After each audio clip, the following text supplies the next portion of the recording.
नमस्कार. मी आज एक गोष्ट सांगणार आहे. त्या गोष्टीचं नाव आहे प्रेम त्या दोघींचं. पुण्यातील एका नगरपालिकेच्या ऑफिसमध्ये आपली नायिका वैदेही काम करत तिच्या केबिनमध्ये बसली होती. तितक्यातच बाहेरून शिपाई आला व त्याने सांगितले की तुम्हाला कुसुम नावाचं कोणीतरी भेटायला आलं आहे. वैदेहीने डोक्यावर हात मारला व म्हणाली, ही आता इथं का बरे आले असेल? असं म्हणून तिने कुसुमला आत पाठवायला सांगितले. काही वेळाने दरवाजा उघडला व कुसुम आत आली. तिच्यासोबत 4 वर्षाची एक मुलगीसुद्धा होती. येताच ती समोरील खुर्चीवर येऊन बसली. तिला आलेलं पाहून वैदेहीने शिपायाला तिच्यासाठी चहा आणायला सांगितलं. बोल कुसुम, कसं येणं केलंस? वैदेही तिच्या मनात नसल्यासारखं फॉर्मॅलिटी म्हणून बोलत होती. मला असं कळलं आहे की तू पुढल्या आठवड्यात मुंबईला शिफ्ट होणार आहेस. कुसुम नाराज भावनेने वैदेहीच्या डोळ्यात डोळे घालून म्हणाली, हो, मला प्रमोशन मिळालं आहे, त्यामुळे तसंही इथे कोण आहे माझं? वैदेही कुसुमला एका नाराजीच्या स्वरात म्हणाली. लगेचच कुसुम म्हणाली, मी कोणी नाही का तुझी? वैदेही म्हणाली, हो, तू माझी होतीस, पण आता दुसऱ्या कोणाची झाली आहेस ना? कुसुम म्हणाली. वैदेही कुसुमकडे रागाने कटाक्ष टाकत एका मोठ्या आवाजात म्हणाली. वैदेही असं म्हणताच कुसुम डोळे पुसत पुसत उठली व तिच्या बाळाला घेऊन निघून जाऊ लागली. वैद्याला आपण असं बोलायला नको होतं, ते कळून चुकलं, पण आता त्याचा काही उपयोग नव्हता. तरी देखील वैदेहीने कुसुमला थांबवण्यासाठी हाक मारू लागली, पण कुसुम मागे वळून न पाहता तशीच रडून रडून निघून गेली. आता वैदेहीला वाईट वाटू लागलं होतं, कारण वैदेही व कुसुम दोघी गेली काही वर्षे रिलेशनशिपमध्ये होत्या. त्या दोघींचं एकमेकींच्यावर खूप प्रेम होतं, पण जेव्हा त्यांच्या नात्याबद्दल घरी सांगायची वेळ आली तेव्हा कुसुम घाबरली व तिने तिचं लेस्बियन असणं घरी सांगितलं नाही व त्यामुळे तिला एका मुलासोबत लग्न करावे लागले होते. कुसुमच्या या गोष्टीमुळे वैदेही तिच्यावर नाराज झाली होती. हे माहीत असून देखील कुसुम तिला भेटायला कधी घरी तर कधी ऑफिसमध्ये येत असे. वैदेहीला स्वतःवर राग आला होता. कुसुम गेल्यानंतर ती काही वेळ रडत बसली होती. संध्याकाळी ऑफिस सुटल्यानंतर वैदेही तिच्या घरी आली. तिच्या घरी तिच्या आई व्यतिरिक्त कोणी नव्हतं. तिने दारची बेल वाजवली व समोर दरवाजा उघडला गेला. तिने आईची विचारपूस केली व फ्रेश होऊन नंतर स्वयंपाकाला लागली. काही वेळानंतर त्या जेवत बोलू लागल्या. बरं वैदू, मी काय म्हणत होते, ते जोशींनी दाखवलेला मुलगा अगदी तुला शोभेल असा आहे बघ. नाही म्हटलं, तू जरा विचार केला असतास तर. जेवणाचा एक घास घेत आई म्हणाली. आई, तुला कितीदा सांगितलं की मला लग्न वगैरे करायचं नाही म्हणून. सारखं का तोच विषय काढून मला त्रास देतेस? वैतागलेली वैदेही जेवण थांबवत आईकडे पाहत म्हणाली. तिचा आवाज वाढला होता. लग्न करायचं नाही म्हणजे काय ग? अशीच बसून राहणार आहेस की काय आयुष्यभर? नाही म्हटलं, 32ची झालीस आता. आईलाही आता राग आला होता. आई, मी 32ची होऊ दे, नाही तर 42ची, मला अजिबात लग्न करायचं नाही. वैदेही म्हणाली.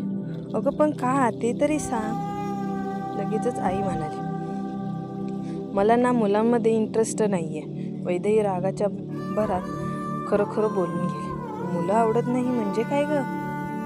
मग मुली आवडतात का तुला? आता आईचा पारा चढला होता. हो, हवं तर तसं समज.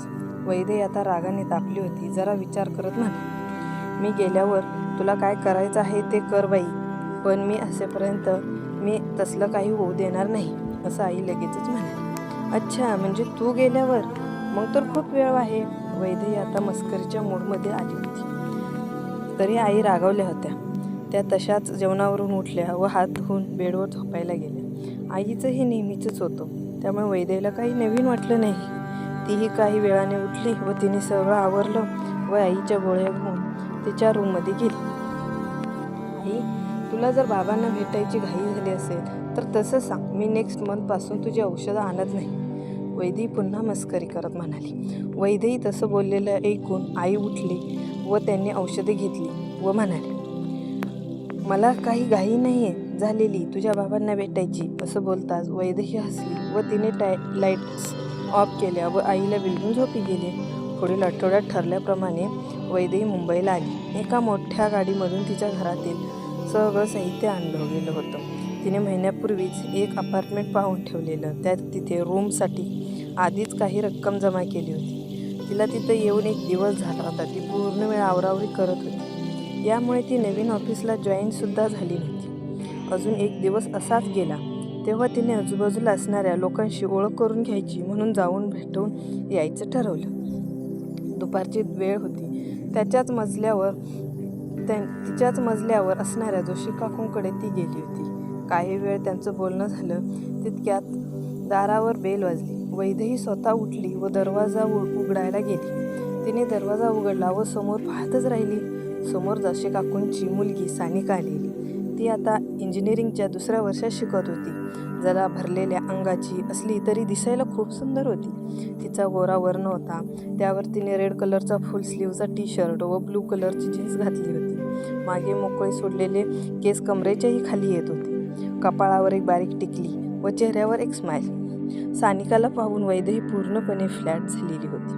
मी चुकीच्या घरी आले का असं सानिकाने विचारलं. सानिकाचं बोलणं ऐकून वैदेही तंद्रीमधून बाहेर आली. नाही हो, हे तुमचंच घर आहे. आम्ही इथे शेजारी नवीन आलो आहोत ना, म्हणून काकूंना भेटायला आलो होतो. हो असं आहे का? मग ठीक आहे. मी Sanika. Nice to meet you. Miss you. Miss म्हणजे अजून तुम्ही मिस आहात की मिसेस आहात झालात? सानिकाने मस्करी करत तिचा हात समोर केला. सानिकाचं ते बोलणं ऐकून वैदेही हसली व तिने सानिकाच्या हातात हात दिला. नाही हो, माझं अजून लग्न झालेलं नाही आहे. सानिकाच्या नाजूक हाताचा स्पर्श होताच वैदेहीच्या अंगात वीज संचारून आली. तिने काही वेळ तसाच हात धरून ठेवला होता. त्यांचं दारात उभे राहून बोलणं चाललेलं पाहून आतून जोशी काकूंनी त्यांना दारातून आत बोलवले. सानिका तिच्या रूममध्ये गेली व मोबाईलमध्ये टाइमपास करत बसली. सानिका तिच्या रूममध्ये जाईपर्यंत वैदेही मान वळवून तिच्याकडे पाहत होती. नंतर अजून काही वेळ त्यांचं बोलणं झालं व वैदेही व तिच्या आई बाहेर आल्या. शेवटी जातानाही वैदेही सानिकाच्या रूममध्ये वाकून दर्शन होते की ते पाहतच होती, पण तसं झालं नाही. वैदेही बाहेर येत गालातल्या गालात हसली व स्वतःशी म्हणाली, वैदेही पुन्हा तेच सगळं का? व नंतर स्वतः कपाळावर हात मारत तिच्या रूममध्ये गेली. तिलाही कळून चुकलं होतं की तिच्या हृदयात कोणीतरी घर केलं आहे. या पुढील कथा पूर्ण ऐकण्यासाठी पुढील भाग नक्की पहा व चॅनलला लाईक, सबस्क्राईब आणि शेअर नक्की करा. थँक्यू.